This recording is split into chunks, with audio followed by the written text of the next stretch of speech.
Oh man, what a day. Whew. That was some party. Oh hey guys, what's up? As you can see, I graduated, finally. I was just coming back from my graduation party and enjoying a little bit of the bubbly. See, even has my name on it right there. Now you might be wondering why I'm in this getup right now. Well, I can finally say I am a proud graduate. I did it. My lifelong dream is complete. In fact, I have my final report card right here, and I'm going to go ahead and read you guys some of my grades. Now, not all of these are perfect. I did slip up a little bit in class. I didn't get honor roll, didn't get valedictorian, but I graduated. That's all that matters. So here we go. A B- in home ec. I guess turkey-flavored cinnamon rolls weren't a favorite. In fact, I got a B- still. It's kind of a miracle. A B in math, a lot better than I expected. An A in history. An A+ in English. You knew that was going to happen, right? And lastly, an A- in Assassination. And wouldn't you know it, I'm back in my school uniform again. Did you dread going to school when you were younger?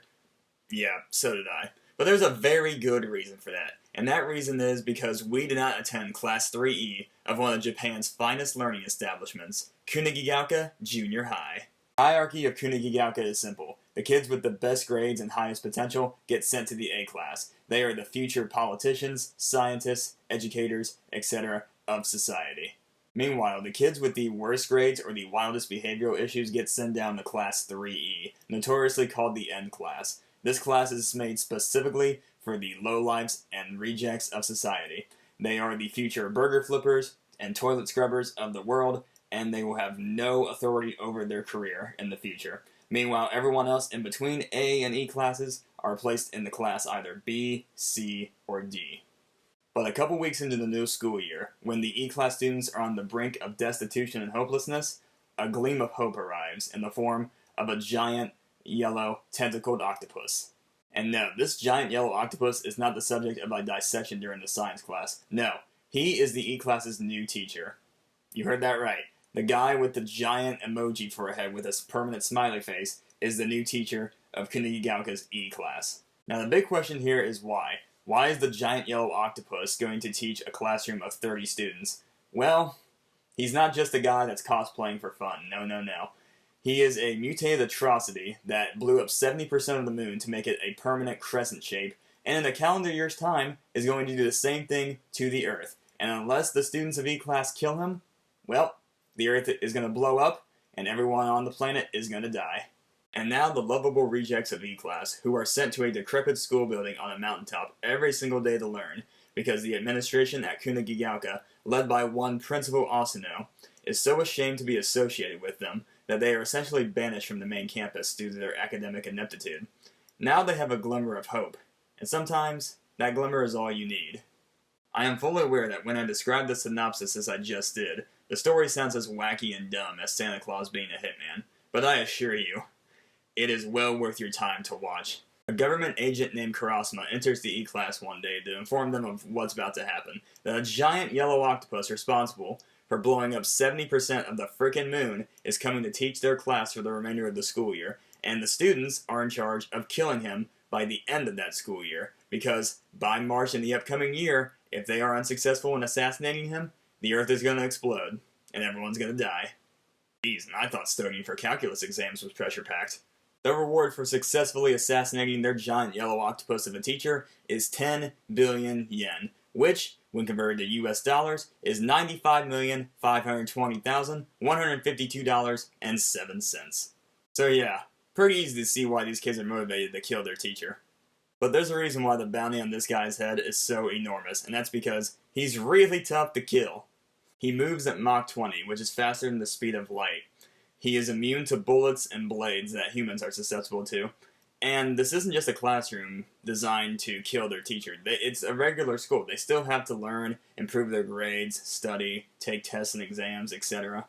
So, yeah, there's a bunch of factors that come into play when it comes to assassinating this guy. The students learn quickly that this is going to be no easy task. And appropriately, at the end of the first episode, they give him a name since he didn't have one when he first came in. They call him Koro Sensei, which, when translated to English, means unkillable teacher. This is a big cast in this story. As I mentioned earlier, there's roughly 30 students in the classroom, plus Koro-sensei. Kurasama, who was the government agent I mentioned earlier, he stays on and basically acts as a chaperone to make sure Koro-sensei doesn't harm any of the students, which is part of the agreement for him to teach the class.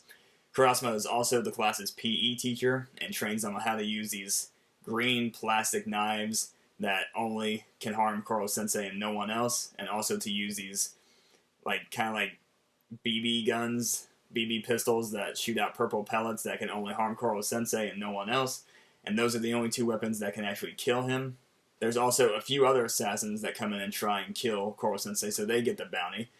Koro-sensei is kept as a government secret from the public, but that doesn't mean assassins from all over the world don't know about him. There's another teacher that comes in. Her name is Irina Yelovich from, I believe, Russia, and the students lovingly call her Professor Bitch.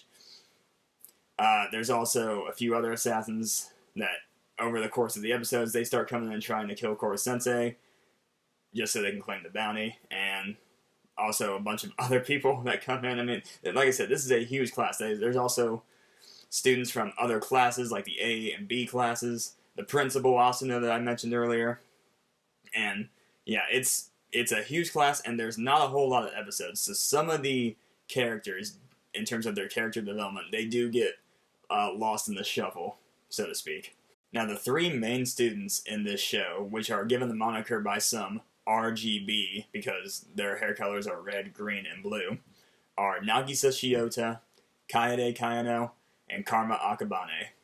Three completely different personalities, but three loving, charismatic, and entertaining characters, bar none.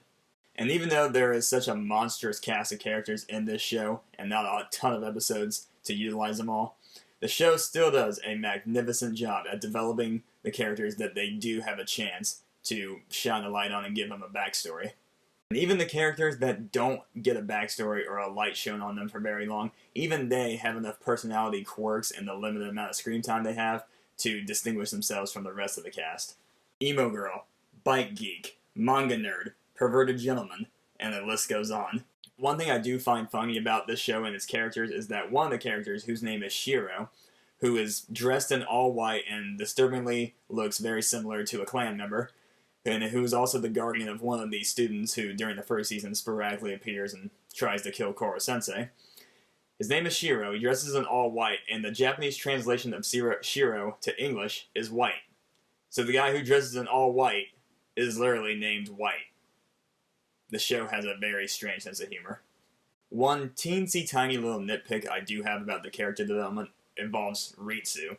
She's not a human. She is a AI. Her actual name is Autonomous Intelligence Fixed Artillery, but the students give her the name Ritsu because it sounds more human.